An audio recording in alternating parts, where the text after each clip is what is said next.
avec une toile d'un mètre plus ou moins. Et il est en train de commencer le dessin et commence à jeter des couleurs, à jeter des noirs par ici, des bleus par là-bas, et commence à faire des traces, des coupes de pinceaux ici, là-bas. Après, il s'éloigne un peu, il regarde, il voit la perspective, il s'approche et il continue à faire des traces. Mais lorsque vous êtes en train de regarder, vous ne comprenez rien, parce qu'il n'y a aucun sens, il n'y a aucune figure, il n'y a rien, ça semble tout aléatoire, son ordre particulier, et vous n'arrivez pas à comprendre quel est le dessin qu'il est en train de faire. Mais il continue à faire des traces de pinceaux, des couleurs par ici, par là. Et même quand il vient de finir, vous ne comprenez rien du tout. Et qu'est-ce que vous êtes en train de dessiner? Ça, c'est tout aléatoire. Mais tout du coup, il prend la toile et il fait comme ça, et immédiatement, vous reconnaissez le visage de quelqu'un. Je ne sais pas si vous avez vu ces sortes de speed painting, mais ça, c'est exactement ce qui se passe dans ces livres de Ruth que nous sommes en train de commencer aujourd'hui. Ruth est une histoire très courte. Seulement chaque chapitre qu'on va faire dans une série de quelques semaines. Mais il est très intense et émouvant. Il y a des moments de souffrance intense, des moments d'incertitude, des moments de joie. Et les personnages font épreuve de résilience, de courage, d'amour, de fidélité et de bonté. Si on lit tous les récits, les chaque chapitre d'affilée, il peut sembler que l'auteur raconte une histoire, une séquence d'événements. Donc ici, c'est passé ça, après il y a telle décision, après c'est arrivé l'autre, et on peut risquer de voir les récits seulement d'un point de vue humain, de dire quelle mauvaise chance là-bas, ou quelle bonne chance dans ce côté, ou quelle bonne décision ici. Mais ce qui est clair, c'est qu'une fois qu'il arrive à la fin du livre et comprend les visages, et on reconnaît les visages, petit spoiler, David et Jésus, alors on voit qu'il y a eu une main invisible qui était en train de guider toute cette séquence de casualité et des événements. La providence et la souveraineté de Dieu tout au long de cette histoire. Ça, c'est une constante qu'on peut voir dans ce livre. Le livre de Ruth aussi, vous voyez dans nos Bibles, il se trouve entre les juges et entre le premier livre de l'époque des rois. Et c'est un livre qui marche aussi comme une transition. C'est une transition entre deux époques très importantes. L'époque des juges et l'époque du roi. Et si on voit les premiers versets, donc on vient de lire aujourd'hui, c'était à l'époque des juges. Et si vous voulez avancer à la maison et vous voulez voir tout juste la fin, on voit que le regard nous amène vers l'époque des rois. D'ailleurs, exil et retour est un sujet récurrent dans les Écritures. Vous savez que le peuple d'Israël était exilé en Égypte. Après Moïse, Dieu par Moïse a agi la délivrance. Israël est exilé au désert aussi par la désobéissance. Il est exilé en Babylone et toujours ses patrons récurrents d'exil et retour est une constante. Et ici, dans ce livre, dans un sens, c'est la famille d'Elimelech qui fait un exil ailleurs et après fait un retour. Il fait un exil, comme nous allons voir, un exil pour chercher des repos, pour chercher de la sécurité. Ça tombe mal, et après il y a un retour dans le vrai repos et le vrai espoir.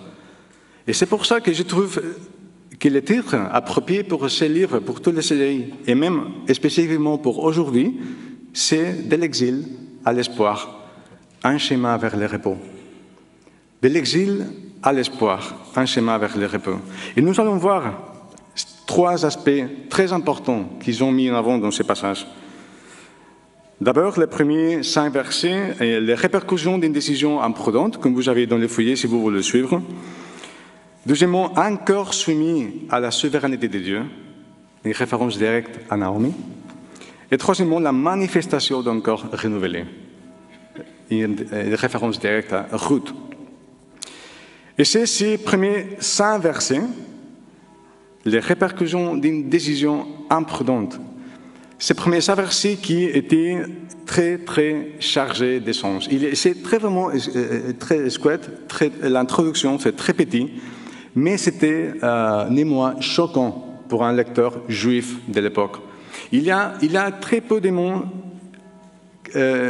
bien choisis pour refléter l'introduction et le contexte. Et de la même façon que si je commence un récit en disant dans l'époque de la Covid, il faut rien ajouter d'autre, parce qu'évidemment, vous allez comprendre, et il y a beaucoup de pensées qui vont venir sur vous, et même des sentiments de la masque, même la douleur dans les oreilles, même l'isolation, la distance sociale. Il y a beaucoup de concepts qui vont venir sur vous. De la même façon, ici, dans un lecteur juif, il y avait beaucoup de pensées et de contextes qui venaient sur tête. Il y a 4 mots principaux. La période du juge. Et si vous tombez la page seulement en arrière, et vous faites un peu de scroll si vous êtes dans les SM, dans Juge 21 à 25, on trouve la caractéristique la plus importante de cette période des juges. Ce n'est pas seulement une introduction à anodin, mais c'est une période marquée par l'absence de roi, l'absence d'autorité. C'était une période où chacun faisait ce qu'il trouvait bon. Il n'avait pas de morale. Il avait une décadence spirituelle. Ça, c'est la période du juge. Et ça met le contexte dans le lecteur juif, et nous qui le connaissons maintenant, on comprend mieux le contexte. Le deuxième mot, c'est Elimelech, l'homme, le responsable de cette maison. Un homme qui veut dire littéralement « Dieu est mon roi ». Et c'est Elimelech, j'étais Ephratien de Bethléem. Dire Ephratien de Bethléem, c'est une sorte de redondance, mais d'après les commentateurs, c'est fait exprès. C'est comme dire un Bruxellois de Bruxelles, ou un Liégeois de Liège, vraiment quelqu'un de pur souche, de Bethléem. Et ça peut faire référence à quelqu'un qui avait un statut, à une position sociale accommodée. Et c'est Elimelech part de Bethléem. Et ironiquement, Bethléem aussi, qui signifie littéralement maison de pain, ne l'est plus. Il n'y a plus de pain dans la maison du pain. Et c'est pour ça que le troisième mot, c'est famine. C'est la situation, crise, que Dieu permet. Parce que le territoire, la terre promise, qui devrait être une source de repos et de sécurité et d'abondance, ne l'est plus. Dieu permet, sur ce contexte, cette période, une famine très, très sévère qui dure, on voit, presque 10 ans, jusqu'à ce que Naomi entende qu'il y a des pains. Dieu avait déjà averti les conséquences de la désobéissance dans l'Ancienne Alliance. Et souvent, dans ces périodes de juges, il y a des périodes cycliques où le peuple s'éloignait de Dieu, et après il y avait un juge qui revenait le cœur et attirait le cœur à Dieu. Ça se répète constamment dans ces périodes de juges. Mais Dieu l'avait déjà averti. Pour ceux qui prennent note, vous pouvez noter Deutéronome 28, 47. Il dit, Dieu, pour n'avoir pas au milieu de l'abondance générale servi à l'Éternel ton Dieu avec joie et de bon cœur, tu serviras au milieu de la faim, de la soif, de la nudité et des privations générales, les ennemis que l'Éternel enverra contre toi. Souvent, la bénédiction était liée à l'obéissance et la détresse était liée à la désobéissance. Mais Dieu ne voulait pas détruire son peuple. Cette période, le but était d'un côté punir la désobéissance et l'éloignement, mais l'autre c'était promouvoir une vraie repentance. Et face à cette situation, qu'est-ce qu'il fait Elimelech? Quelle est sa décision? Il décide de partir de Bethléem. Il décide de chercher protection ailleurs. Mais il ne choisit pas une ville à hasard. il choisit la ville de Moab. Et c'est notre mot, le dernier et quatrième mot principal sur cette introduction. La ville de Moab. Moab trouve son origine dans un fils de Lot, quand sa fille couche avec lui, quand il était ivre, et son fils, qui s'appelle précisément Moab, donc devient la première personne de ce peuple. Des années plus tard, Moab, le roi de Moab, essaie de maudire, quand le peuple était en train d'entrer la terre promise, dont nombre vendu, le roi de Moab contacte Balaam pour maudire le peuple. Et les choses sont pires jusqu'à ce que Dieu même bannit soit les Ammonites et les Moabites de rentrer dans l'Assemblée de Dieu, même pour 10 générations. Ça, c'est la situation. Ce n'était pas une ville à hasard, c'était Moab, l'ennemi officiel du peuple d'Israël. Ça, c'est la décision d'Elimelech. Mais ne soyons pas trop vite à juger aussi cette décision. Une chose qui m'a étonné, c'est que le texte ne se prononce pas par rapport à la décision. Et les conditions étaient vraiment difficiles. Le choix d'Elimelech était entre la vie et la mort. Il devrait pourvoir pour sa famille. Et les noms qu'on a vus de ces deux fils, Machlon et Kiljon, d'après les experts qui comprennent le sens original, il fait référence à des maladies, à des faiblesses. Donc, il a des indices pour comprendre qu'Elimelech était en train de faire un choix difficile. Il devait pourvoir pour sa famille. Ce n'était pas comme la décision, si vous vous souvenez, de Lot. C'était une décision de confort. Ah, ça me semble plus approprié pour moi. Mais la décision d'Elimelech est une décision désespérée. Et en plus, d'après les verbes qui s'utilisent ici, on voit aussi que c'était un déménagement temporaire. On voit vraiment que l'intention d'Elimelech, ce n'était pas déménager définitivement et abandonner le peuple. C'était quelque chose, un soulagement temporaire pour pourvoir pour sa famille. Aussi, on voit qu'il veut rester dans les champs, mais pas dans la ville. Il ne voulait pas devenir un citoyen de Moab. Le texte, même quand il meurt, ne se prononce pas par rapport à sa culpabilité. Donc, ce n'est pas le centre. Et c'est pour ça que ça me fait du bien de voir que l'accent, ce n'est pas juger cette décision. Mais ce qui est évident, c'est que la décision finit très mal. C'est une décision tout à fait imprudente. Et les conséquences sont catastrophiques.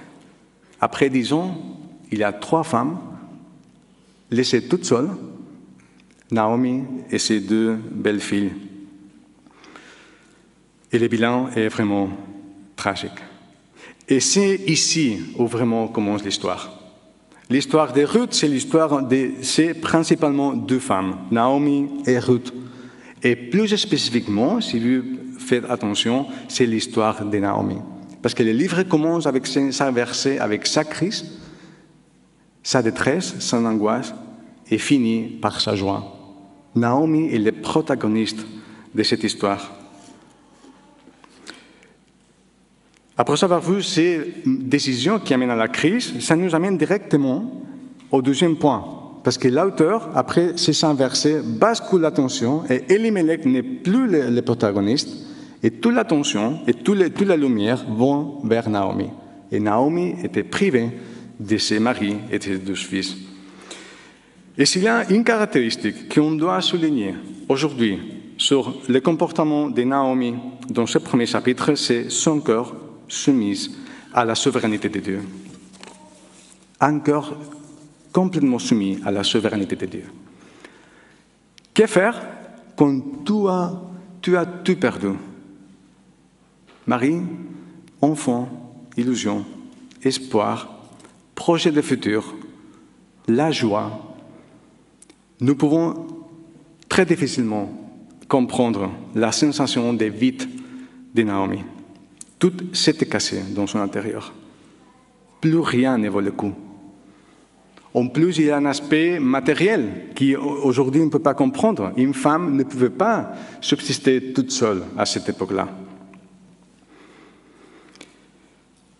Et en plus de ça, il avait une souffrance spirituelle. Dieu m'a frappé. Dans une sorte, je me sens comme coupable.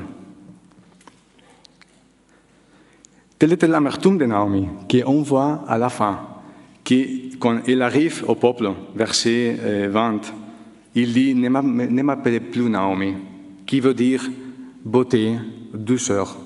Appelez-moi amère. Mon identité a changé, je ne suis plus la même qu'avant. La vie ne lui était plus agréable. Mais ce qui est révélatrice dans ce texte, ce n'est pas ces souffrances qu'on difficilement arrive à comprendre, mais sa façon de réagir à ces souffrances. C'est ça qu'on peut voir et constater, et nous pouvons attirer des leçons importantes pour nous. Naomi avait un cœur complètement soumis à la souveraineté de Dieu. Et comme nous voyons cela, vitement, en trois aspects, sa réaction, sa bonté et sa foi soumise. Et pourquoi sa réaction? Parce qu'immédiatement, dans le verset 7, le texte dit qu'elle se leva et s'est mise en route pour retourner à Bethléem. Le sens de ces verbes peut signifier soit littéralement qu'elle se lève, elle se met en route pour retourner, mais aussi le sens donne lieu à un sens plus abstract. Elle se retourne en sorte de restauration. Elle se retourne pour défaire les conséquences d'un mauvais choix ou d'un péché. Les deux sens sont valables ici, dans ce texte. Elle surmonte la honte, elle surmonte la culpabilité qu'on voit qu'elle sentait, et elle décide de s'approcher à nouveau du peuple de Dieu, après 10 ans. Nous voyons ici que Naomi avait le cœur brisé, mais pas endurci. La bonne chose qu'on voit de Naomi ici, c'est pas qu'elle ne continue pas à s'éloigner plus en plus à cause de la honte et de la culpabilité. Sa bonne réaction, sa bonne décision, c'est de dire « je veux retourner. Je veux défaire toute cette chaîne de mauvais choix. Je ne sais pas pourquoi ça a arrivé, mais je sais qu'à partir de maintenant, je dois retourner. » Elle prend une décision sage qui contraste beaucoup avec la décision imprudente précédente, il y a 10 ans. Sa réaction, mais aussi sa bonté. Jusqu'à 3 fois, si vous comptez sur le texte, jusqu'à 3 fois, elle essaie de dissuader Orpa et Ruth de l'accompagner. Elles étaient, Orpa et Ruth, très attachées par son lien de mariage. Naomi est devenue déjà la famille formale. Elle ne pouvait pas, les deux, ne pouvaient pas l'abandonner dans les choix. C'est pour ça que Naomi essaie de les dissuader. Parce que Naomi pense à ses 2 belles-filles plutôt qu'à elle-même. Israël n'allait pas bien recevoir ces 2 filles moabites. Et Naomi ne pouvait pas garantir son avenir non plus en Israël. Elle ne pouvait pas garantir non plus son propre avenir. C'est pour ça qu'elle insiste pour qu'elle reste à Moab. Et quand on lit ces bénédictions, versets 8 et 9, que l'Éternel agisse avec miséricorde, que l'Éternel soit bon avec vous. On voit que ce sont des bénédictions sincères. Ces réactions d'insister à leur départ allaient contre Naomi, qui allait rester encore plus seule qu'avant. Naomi avait un cœur encore qui aimait. Et elle prie que Dieu bénisse ses belles filles. Naomi agit avec bonté car elle continue à croire dans un Dieu bon. Et par ces mots, Naomi ne doute jamais de la bonté de Dieu, ce qui est un risque lorsqu'on passe par moments de détresse. Même si elle ne comprend pas la façon d'agir, elle prie que Dieu agisse avec bonté dans la vie de cette belle fille. Mais, troisièmement, de ces réactions de Naomi, s'il y a une chose qui est frappant encore plus, c'est sa soumission totale face à ce Dieu souverain. Dans toutes ces interventions, on voit que se découle une pensée qui regarde un Dieu comme un Dieu souverain qui est présent. Aucun mot de rébellion jamais sort de la bouche de Naomi. Au contraire, si vous vous souvenez de la femme de Job, elle reste soumise à ce Dieu souverain. Le Dieu de Naomi est un Dieu vraiment grand, est un Dieu qui est en contrôle de tout. Comment nous voyons ça? Elle est en train de dissuader que Ruth et Orpa les accompagnent. Elle est en train de dire, retournez chez Moab, mais que Dieu vous fait de la grâce là-bas, et que Dieu agisse avec bonté et vous donne des repos là-bas. La pensée de l'époque, c'était que chaque région avait ses propres dieux. Mais Naomi, il a une vision encore plus grande. Dieu est Dieu tout-puissant. Même si vous retournez à Moab, mon Dieu, l'Éternel, a le pouvoir de vous bénir là-bas. Parce qu'il est le vrai Dieu, et pas le faux Dieu dont les Moabites croyaient. C'est Dieu de toute la terre, même de Moab. Et c'est sûrement, on voit dans ce premier chapitre, que c'est cette façon de comprendre et de voir Dieu en foi qui a fortement touché Ruth. Et le fait que Ruth, après nous allons voir, prenne la décision de s'attacher à Naomi, est aussi une évidence que cette famille, et Naomi spécialement, vivait une foi vive et authentique. Ça, c'est ce qui a touché fortement Ruth. Et sinon, comment nous pouvons comprendre qu'une femme moabite n'avait aucun accès, aucun contact avec les peuples hébreux, soit touché de cette façon? Dieu certainement a touché le cœur de Ruth par la foi de Naomi. Une autre évidence de cette cœur soumis à la volonté de Dieu, c'est dans les versets 20 et 21, quand Naomi utilise un mot spécial pour se référer à Dieu. Avant, jusqu'ici, c'était l'Éternel, mais ici, mentionne le Dieu tout-puissant. Dans l'original, c'est un nom différent pour faire référence spécialement sur ces caractéristiques que Dieu est en contrôle absolument de tout. Et il fait et il permet ce qu'il veut. C'est un mot qui apparaît 48 fois dans l'Ancien Testament. En Genèse, quand Dieu s'apparaît à Abraham et fait son alliance avec lui, mais qui apparaît beaucoup de fois dans le livre de Job, qui est un livre par excellence qui parle de la souffrance.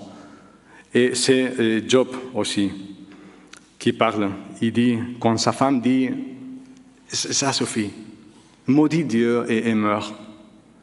Et Job répond, tu parles comme une folle. Nous accepterons le bien de la part de Dieu, mais nous n'accepterions pas aussi le mal. Cette vision en foi d'un Dieu souverain, même si on ne comprend pas pourquoi les choses arrivent. Ça, c'est la vision de Naomi. Et quand un petit commentaire dans le verset 21, quand il dit que le Tout-Puissant a provoqué, il ne parle pas jamais d'un Dieu cruel, mais un Dieu souverain qui a la liberté de faire et de permettre ce qu'il veut, tout en gardant sa bonté. Ça, c'est ce qui est remarquable et à la fois complexe pour nous, mais utile de nous rappeler. Le corps de Naomi était encore soumis à la souveraineté de Dieu dans les moments plus durs de sa vie. Et ça nous amène aussi, troisièmement, à l'autre aspect important de ce passage, la manifestation d'un corps renouvelé, qui fait directement référence à Ruth. Nous ne pouvons pas comprendre complètement la réaction et la décision de Ruth sans vitement considérer rapidement la réaction de Orpa. Après la dissuasion de Naomi, 2 fois avec les 2 belles filles, Orpa prend la décision la plus logique et raisonnable. Soyons honnêtes, c'était la réaction la plus raisonnable vu les conditions. Elle cherchait Orpa un avenir favorable pour elle. Et avec Naomi, les chances sont presque inexistantes. Au début, elle hésite, c'est vrai. Elle pleure, elle hésite. Mais à la fin, elle décide de retourner chez les siens. Parce que la sécurité, sa sécurité physique, pouvait être même en danger. Il faut seulement lire, si vous voulez, à la maison, Juge 19, et on voit vraiment le maximum de la cruauté que le peuple hébreu pouvait arriver, où il file et même tué. C'était une période d'instabilité. Il n'y avait pas de roi. Chacun faisait ce qu'il trouvait bon. Sa sécurité n'était pas assurée. Et Orpah prend la décision la plus raisonnable, dans un point de vue humain. Elle prend la meilleure décision. Et en Orpah, nous voyons notre capacité aussi de rater une grande opportunité. Elle cherche à se réfugier et trouver le repos dans la fausse sécurité de nous. Elle retourne chez les siens. Mais ça, ce n'est pas la même chose pour Ruth. Accompagner Naomi était un acte presque, on peut dire, suicidaire. C'était un acte vraiment courageux, mais au-delà de courageux, téméraire. Moabite, son mari, un beau-père qui la protège, son famille, son salaire, une ennemie officielle d'Israël, quelle garantie avait-elle? Aucune. Elle s'exposa complètement à l'abus, à la méchanceté, à une vie misérable, jusqu'à la mort. Mais les versets clés pour comprendre cette décision sont les 15 et les 16. Lors de son troisième essai de dissuader Naomi, quand elle est toute seule avec Ruth, il dit, tu vois, ta belle-sœur est retournée vers son peuple et vers ses dieux. Retourne chez toi comme elle. Et cette dernière fois que Naomi insiste est plus profonde qu'elle ne l'est paraît. Orpah est retournée vers son peuple et vers ses dieux, vers sa façon de vivre avant. Et ici, Ruth est confrontée pas seulement à une décision, mais il est confronté plus profondément à son identité. Il ne s'agit pas seulement d'être fidèle à sa belle-mère, ni de ressentir piété pour une femme âgée. Il avait beaucoup à perdre et rien à gagner. La vraie question, d'après les passages, était « Ruth, qui es-tu maintenant? Qu'est-ce que tu crois? Où est ton cœur vraiment, Ruth? Tu veux servir qui maintenant ?» Et après 10 ans d'habiter ensemble, on voit que Naomi avait donné un témoignage puissant, même parmi sa détresse. Ruth avait nécessairement appris qui était Dieu. Elle avait vu la façon dont la famille a vécu, comme Naomi a continué après la mort de son mari. Elle a dû voir la foi soumise de Naomi en temps d'angoisse. Et Ruth répondit, « Ne me pousse pas à te laisser, à repartir loin de toi, où tu j'irai, où tu habiteras et j'habiterai. Ton peuple sera mon peuple et ton Dieu sera mon Dieu. » Cette décision, ce n'est pas seulement une décision, c'est un serment. La formule qui s'utilise dans le texte, il prend une formule d'un serment. C'est plus, va au-delà de dire oh, « je vais faire comme ça ». Non, c'est un serment. Et ça constitue une rupture totale avec ce que Ruth avait vécu avant, avec la culture précédente, avec sa façon de comprendre le monde, avec son identité. C'était une rupture avec l'idolâtrie. Ruth avait, comme j'ai dit, beaucoup à perdre et absolument rien à gagner. Comment on explique cette décision? Cette décision ne s'explique pas seulement par la fidélité à une femme âgée, ni par la fidélité à un mari mort. Ce qui avait été au début un engagement familial et social, maintenant c'est un engagement personnel. Ruth avait connu vraiment le Dieu vivant. Et elle avait une nouvelle identité. Elle avait fait une rupture totale et elle se confie à partir. Elle ne peut pas retourner. Elle ne peut pas voir les choses différemment. Elle doit absolument servir de tout son cœur, pas obligé. Mais elle ne peut pas aller en arrière. Elle confie complètement son avenir à ce Dieu toute puissante qu'elle a vu en Naomi. C'est pour ça que Ruth est la manifestation visible d'un cœur renouvelé. Et on voit ça par sa réaction, par ses mots et par son engagement jusqu'à la fin. Et ça, c'est exactement la même pensée que l'apôtre Pierre, dont l'apôtre Pierre écrit. « Enfants obéissants, ne vous conformez pas aux désirs que vous aviez autrefois, quand vous étiez dans l'ignorance. » C'est ça exactement la façon de Ruth. Je ne peux plus voir le monde. Je ne peux plus faire comme avant.